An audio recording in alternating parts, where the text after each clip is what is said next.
Nakakita ka na ba ng bagay na ito? Ito, pamilyar ka rin ba sa klase ng laman dagat na ito? At kung nakakain ka na nga, ay maaring alam mong inaalis nga ang mga bagay na ito sa kanilang katawan, sapagkat wala nga itong halaga. Subalit alam mo ba na ang mga bagay ring ito pala na inaalis nga ng iba ay napakarami palang gamit at halaga. Hello, what's up? Your best here. Kaya naman kung madalas mo nang nakikita ang bagay na ito, ay halika dahil marami kang matututunan na maaari mo ngang mapakinabangan. Pero bago tayo magpatuloy, kung bago ka pa lamang dito sa ating channel, ay huwag mong kalimutan na pindutin ang subscribe button at ang notification bell. At mag-follow na rin sa ating Facebook page upang lagi kang updated sa aking mga bagong uploads.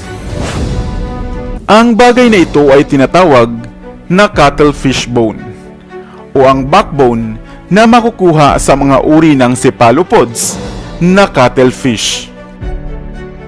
Kapamilya ito ng mga pugita at mga pusit at kilala nga ito dito sa Pilipinas sa ibang mga katawagan kagaya ng bagulan sa Ormoc, kubutan sa Cebu, kalambutan sa Bicol, at lumot o hibya naman sa Katagalugan.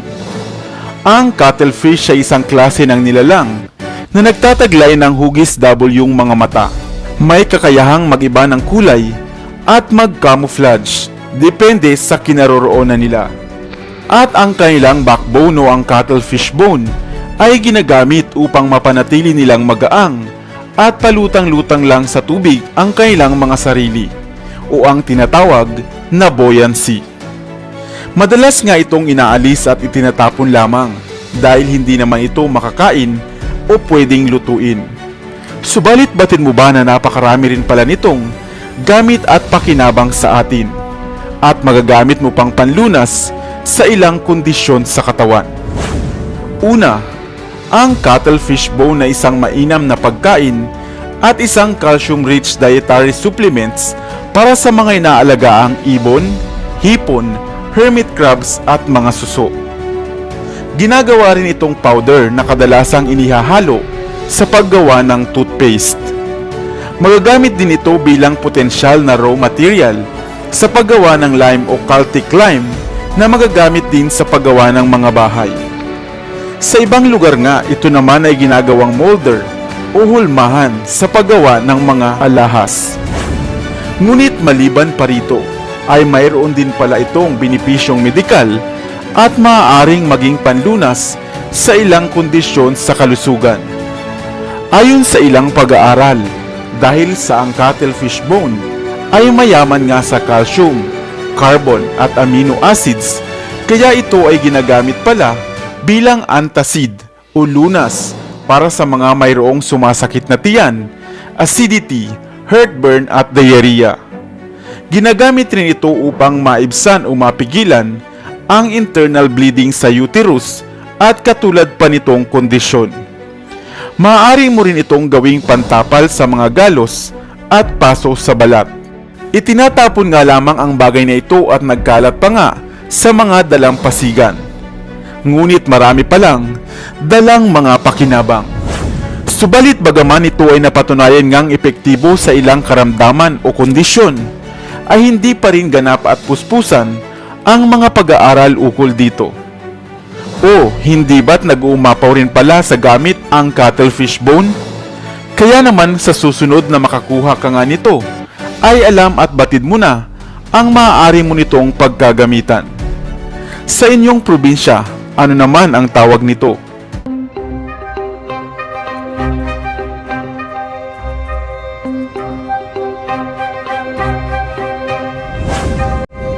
Mayroon ba kayong alagang itim na pusa? Batid mo ba na sa tulong ng hayop na ito ay maaari kang maging maswerte at magiging malapit sa iyo ang maraming oportunidad at mga pagkakataon? Hello, what's up? Your best here. Naniniwala ka ba sa swerte? Kung gayon, subukan mo ang bagay na ito. Gamit lamang ang alaga mong itim na pusa. Isang klase ng hayop na inaalagaan sa bahay, subalit hindi batid ng karamihan na maging ang hayop na ito ay magdadala pala ng swerte at kaginhawahan sa buhay. Halika at alamin kung papaano nga ba ito gagawin.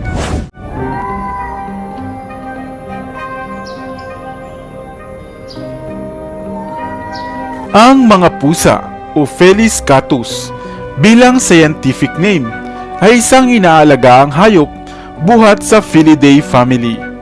Isa ang pusa sa pinakapaboritong hayop na inaalagaan sa bahay.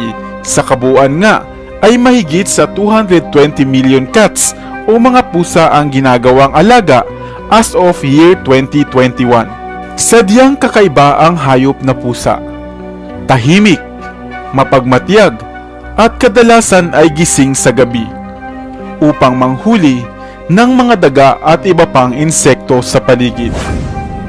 Maliksi rin ang pangangatawan ng pusa na malaking tulong upang maprotektahan nila ang kanilang sarili sa iba pang mga hayop. Subalit bago natin pag-usapan ang swerte nitong taglay, batid mo ba na napakarami palang mga paniniwala ang kaugnay ng hayop na pusa na maaaring ngayon mo pa lamang maririnig? Una, ang pusa noong unang panahon sa bansang Ehipto ay sinasamba at ang pagpatay ng pusa ay labis na ipinagbabawal nga. Sa tuwin namang mayroong isang pusa ang papanaw, ay kailangan nilang mag-ahit ng kilay ng lahat ng miyembro ng pamilya upang ipakita ang kanilang pagdadalamhati. Pangalawa, ang pusa ay bahagi ng sinaunang pamumuhay ng mga Griego at nailimbag pa nga ang mga ito sa kanilang sinaunang barya na tinatawag na Magna Graecia. Sa panahon naman ng Middle Ages, ang mga pusa ay kasamang nailarawan sa mga painting o larawan ng Sagrada Pamilya. At ng kalaunan, ito ay unti-unti na ngang nawala at nakalimutan. Pinaniniwalaan na maswerte ang pusa dahil sa panahon ng pagsilang kay Hesukristo, isang pusa rin ang isinilang. Ang pang-apat ay sinasabing ang mga pusa ay espiritong gabay ng mga tao, subalit dahil hindi nga ito nakapagsasalita, ay wala itong kakayahang maimpluwensyahan ang bawat desisyon ng mga tao.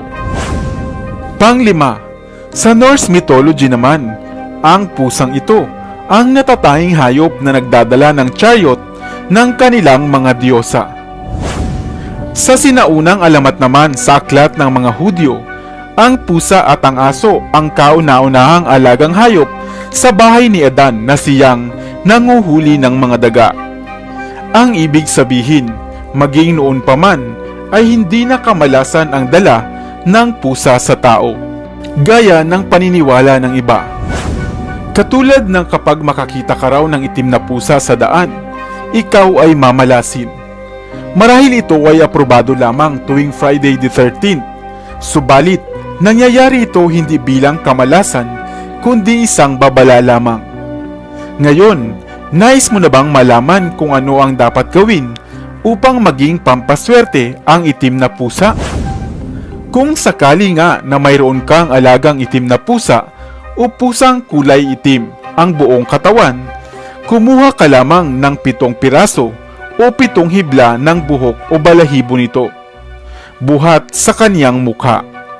Ilagay ito o ihalo sa inyong ginagamit na pabango, mapakulon man yan o simpleng pabango.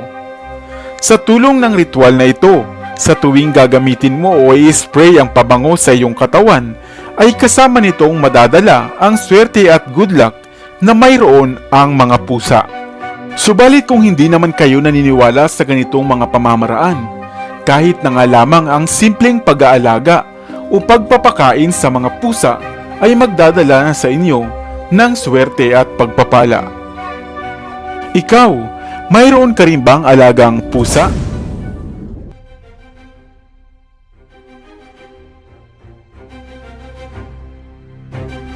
Nakakita ka na ba ng isang butike na mayroong sanga-sangang buntot o buntot na dalawa? Marahil kung ikaw ay naninirahan nga sa probinsya, ay oo, nakakita ka na.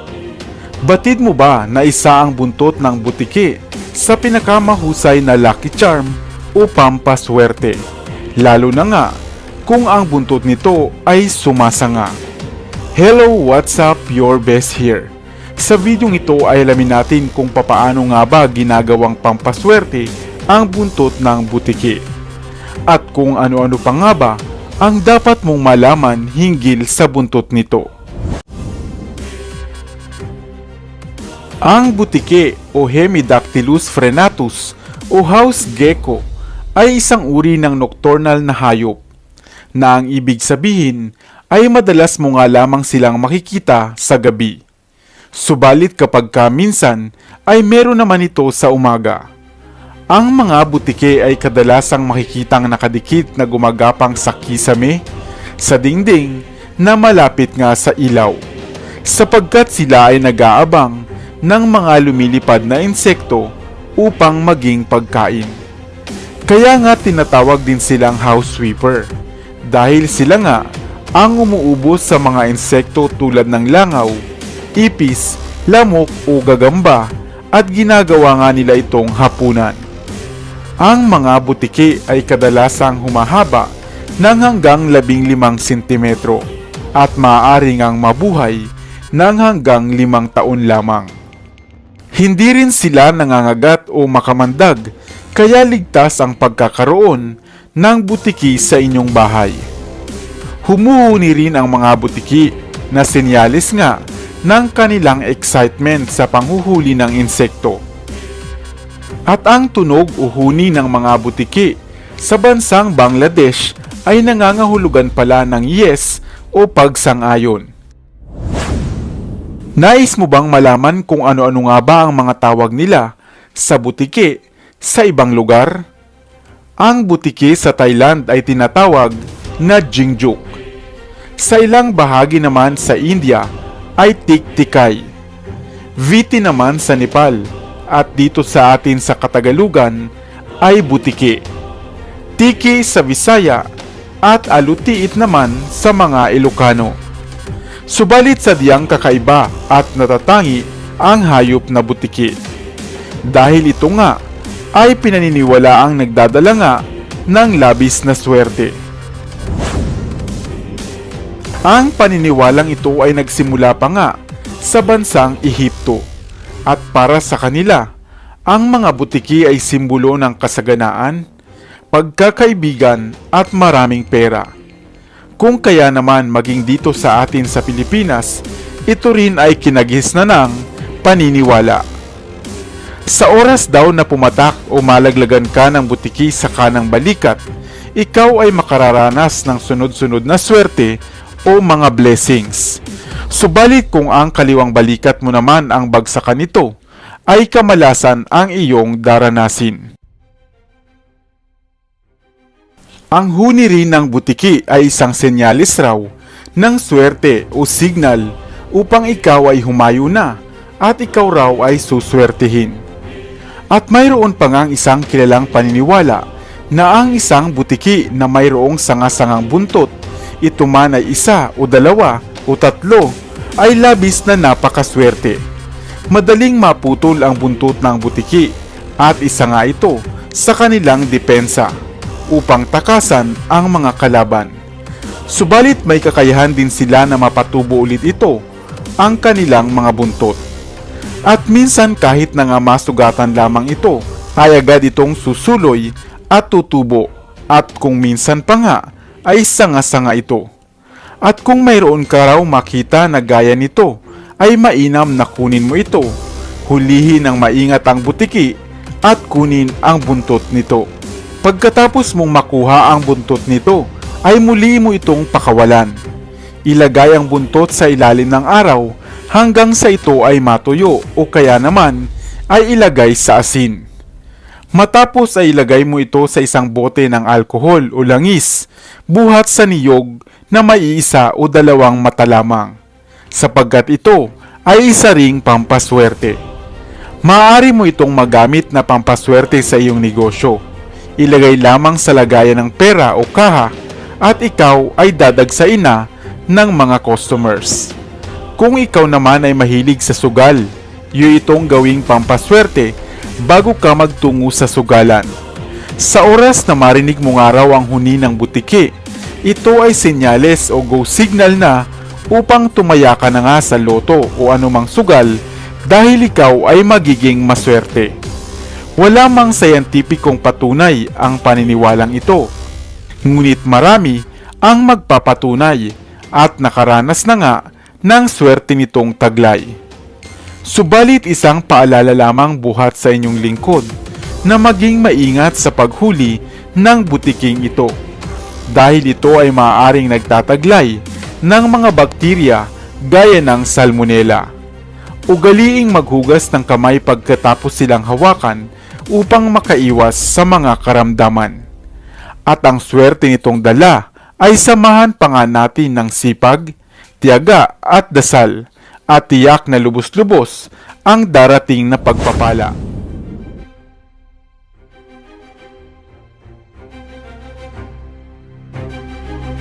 Nakakita ka na ba ng pagong o ng pawikan? Isang kakaibang hayop na popular dahil sa matigas nitong likod na animoy bahay nga niya na lagi niyang daladala. Subalit batid mo ba na mayroon din palang isang pambihirang bertud o pampaswerte na sa pagong na ito mo lamang makukuha? Hello, what's up? Your best here.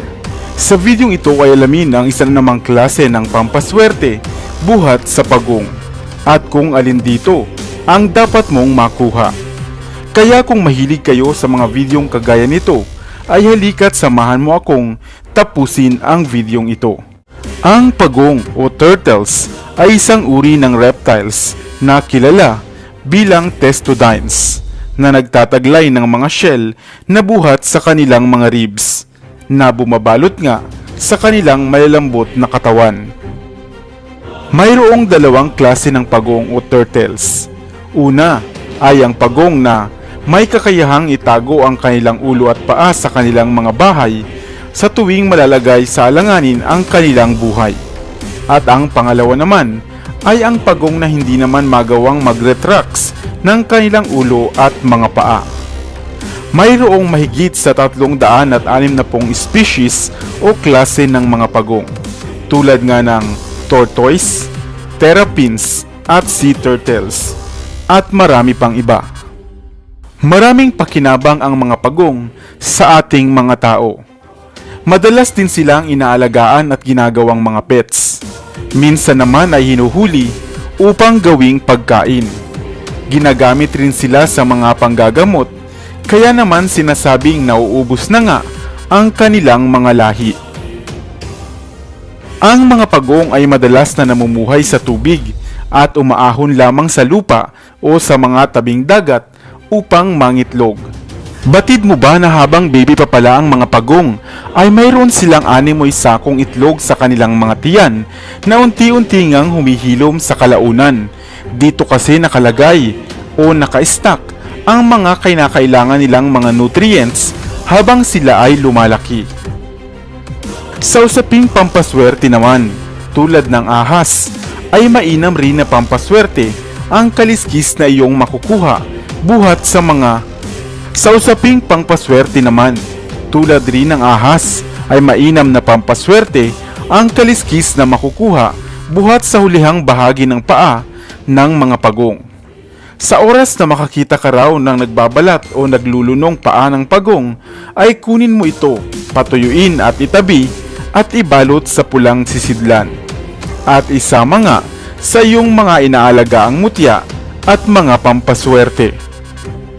Dahil sa ang kaliskis na ito ay mabisang pampaswerte sa mga negosyo tulad ng tindahan at mga paghahanap ng trabaho.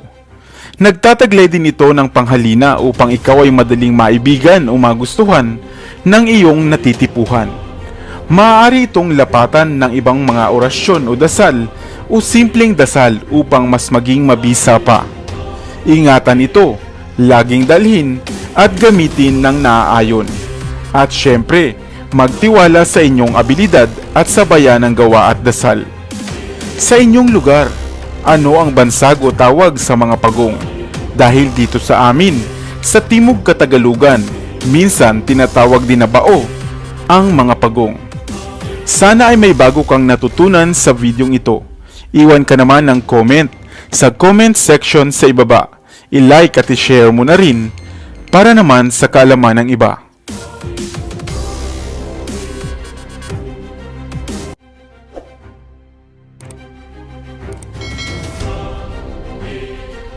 Para sa mga kakaibang kwento ng inspirasyon, kaalaman, hiwaga at misteryo, ako pa rin ang inyong lingkod, ang inyong best para sa Best TV.